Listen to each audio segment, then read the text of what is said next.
आकाशवाणी भोपाल से प्रस्तुत हैं प्रादेशिक समाचार।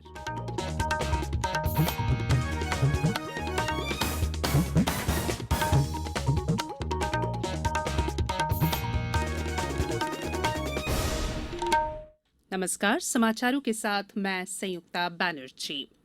कोरोना संक्रमण को देखते हुए आपसे अपील है कि लापरवाही न बरतें और इन आसान उपायों का पालन कर सुरक्षित रहें। मास्क लगाएं, 2 गज की सुरक्षित दूरी बनाए रखें, बार-बार हाथ धोएं और साफ सफाई रखें तथा टीका लगवाएं। लोगों को कोविड से संबंधित जानकारी देने और उनके मार्गदर्शन के लिए राष्ट्रीय हेल्पलाइन कार्यरत है। इसका नंबर है 011-239-78046 और 1075। अब मुख्य समाचार। प्रदेश में भी नहीं होगी 12वीं बोर्ड की परीक्षा। मुख्यमंत्री ने कहा, बच्चों की जिंदगी हमारे लिए अनमोल।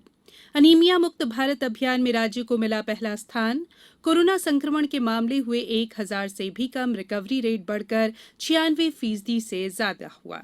और नौतपा में भी नहीं तपा प्रदेश। बारिश का दौर फिलहाल रहेगा जारी। अब समाचार विस्तार से।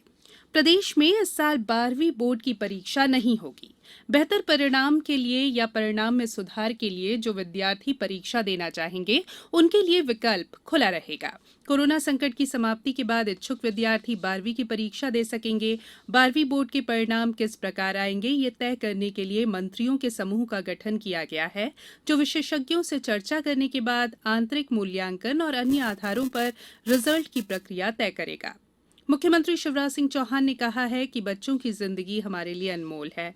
करियर की चिंता हम बाद में कर लेंगे। इस समय जब संपूर्ण देश, प्रदेश और बच्चे कोरोना का संकट झेल रहे हैं, ऐसे में परीक्षाओं का मानसिक बोझ डालना उचित नहीं है।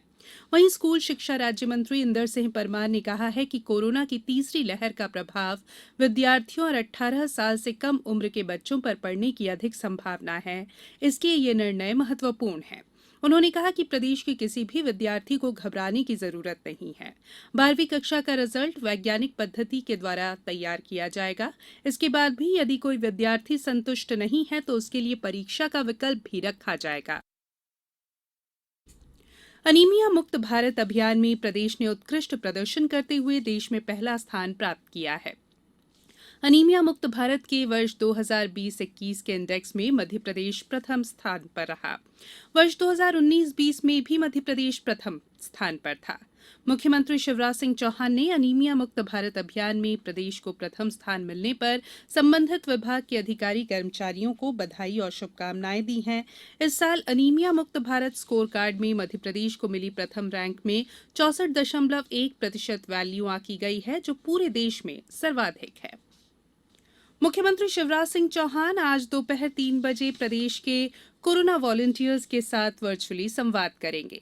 कोरोना वॉलंटियर्स उनके द्वारा किए जा रहे कार्यों और अपने अनुभवों को भी साझा करेंगे। प्रदेश में 4 अप्रैल से मैं कोरोना वॉलंटियर अभियान शुरू किया गया था। इस अभियान में अब तक करीब 1,20,000 से अधिक लोगों द्वारा पंजीयन कराया जा चुका है। वैश्विक महामारी कोरोना संकट के बावजूद ग्वालियर जिले की ग्रामीण महिलाओं ने आत्मनिर्भरता की नई इबारत लिखी है। राज्य ग्रामीण आजीविका मिशन के तहत बने स्व सहायता समूहों से जुड़ी जिले की 2,348 ग्रामीण महिलाएं विभिन्न आर्थिक गतिविधियों के जरिए हर महीने 10,000 रुपए से अधिक कमा रही हैं। इस प्रकार साल भर की आमदनी के आधार पर ये महिलाएं लखपति क्लब में शामिल हो गई हैं।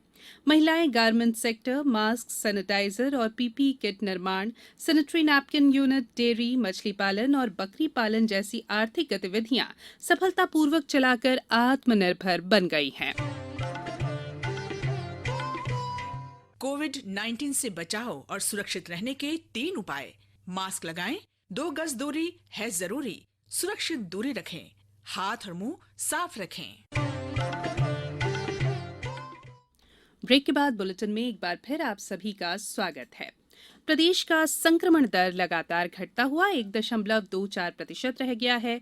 वहीं रिकवरी रेट बढ़कर 96.77% हो गया है। बीते 24 घंटों में प्रदेश में 991 व्यक्ति कोरोना पॉजिटिव पाए गए, जबकि 4,113 मरीज स्वस्थ हुए हैं। वर्तमान में प्रदेश में सक्रिय मामलों की संख्या 17,136 रह गई है। सक्रिय मामलों की संख्या के हिसाब से प्रदेश देश में 17वें नंबर पर है। प्रदेश के 4 जिलों में ही 20 से अधिक नए प्रकरण आए हैं। इनमें इंदौर में 338, भोपाल में 191, जबलपुर में 83 और ग्वालियर में 29 नए प्रकरण आए हैं। प्रदेश में वर्तमान में 6,729 कोविड मरीज अस्पतालों में हैं। इनमें 2,051 मरीज आईसीयू में, 2,309 मरीज ऑक्सीजन बेड्स पर और 2,369 सामान्य बेड्स पर हैं। 10,407 मरीज होम आइसोलेशन में हैं। डिंडौरी में अब सुबह 7 बजे से शाम 5 बजे तक सभी प्रकार की दुकानें खुल सकेंगी। शिवपुरी जिले के सभी राजस्व न्यायालयों में 14 जून से राजस्व प्रकरणों की सुनवाई फिर से की जाएगी। नीमच में संक्रमण दर 0.43% रह गई है। आगरमालवा जिले के ग्राम चांदनगांव में जन अभियान परिषद के कोरोना वॉलंटियर्स ने लोगों को वैक्सीन लगवाने के लिए प्रेरित किया। सागर जिले में वैक्सीनेशन का लक्ष्य प्रतिदिन 30,000 रखा गया है। राजगढ़ जिला चिकित्सालय में मेडिकल बोर्ड कल यानी 4 जून से फिर से शुरू किया जा रहा है।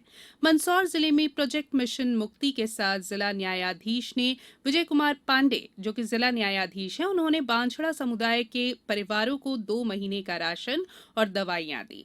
रतलाम शहर में आज से बाजार में दुकानें खुलने का लेफ्ट राइट सिस्टम लागू होगा। वहीं सीआईआई ने रतलाम जिले में किल कोरोना अभियान के लिए 5,000 मेडिकल किट प्रदान की है। खंडवा के मुख्य चिकित्सा और स्वास्थ्य अधिकारी डॉक्टर डीएस चौहान ने कहा है कि कोविड-19 से बचाव की सबसे कारगर व्यवस्था टीकाकरण है। प्रत्येक नागरिक को चाहिए कि वो कोरोना का टीका जरूर लगवाएं। अब बात मौसम की। गर्मी के लिए पहचाने जाने वाला रोहिणी नक्षत्र यानी नौतपा इस बार बिना तपे ही गुजर गया। प्री मानसून गतिविधियों के कारण नौतपे के 9 दिनों में तापमान सामान्य से नीचे ही बना रहा। मौसम विभाग की माने तो अगले 2 दिनों तक भी बादलों की आवाजाही बनी रह सकती है। इस वजह से तापमान में फिलहाल ज्यादा उलटफेर की संभावना नहीं है और प्रदेश में बूंदाबांदी का दौर जारी रह सकता है। इंदौर में पिछले 3 दिनों से प्री मानसून गतिविधियां जारी हैं। आगरमालवा में ओलों के साथ तेज बारिश हुई। छिंदवाड़ा में 1 मिलीमीटर तक बारिश दर्ज की गई। अब कुछ समाचार संक्षेप में। मध्य प्रदेश लोक सेवा आयोग द्वारा आयोजित राज्य सेवा प्रारंभिक परीक्षा 2020 20 जून के स्थान पर अब 25 जुलाई को आयोजित होगी। प्रदेश के 10 जिलों में म्यूकोर माइकोसिस के 987 एक्टिव केस हैं। अब तक 402 मरीज स्वस्थ होकर डिस्चार्ज हो चुके हैं। इंदौर जिले में नागरिकों को कियोस्क की सुविधाएं लेने के लिए वैक्सीनेशन प्रमाण पत्र दिखाना अनिवार्य कर दिया गया है। वहीं ग्रामीणों को टीकाकरण के प्रति जागरूक करने के लिए गांव में भी ड्राइव इन वैक्सीनेशन की प्रक्रिया शुरू करने का निर्णय लिया गया है। बैतूल जिले में बैतूल परासिया राजमार्ग पर 2 बाइकों की भिड़ंत में 2 लोगों की मौत हो गई, वहीं 2 अन्य गंभीर रूप से घायल हो गए। ग्वालियर में जीवाजी विश्वविद्यालय और federation of all India traders CAT द्वारा आज से ड्राइव थ्रू वैक्सीनेशन का शुभारंभ किया जा रहा है। पन्ना में भाजपा नेता पर हमला करने वाले 5 हमलावरों को पुलिस ने उत्तर प्रदेश के हमीरपुर पिपलानी से गिरफ्तार कर लिया।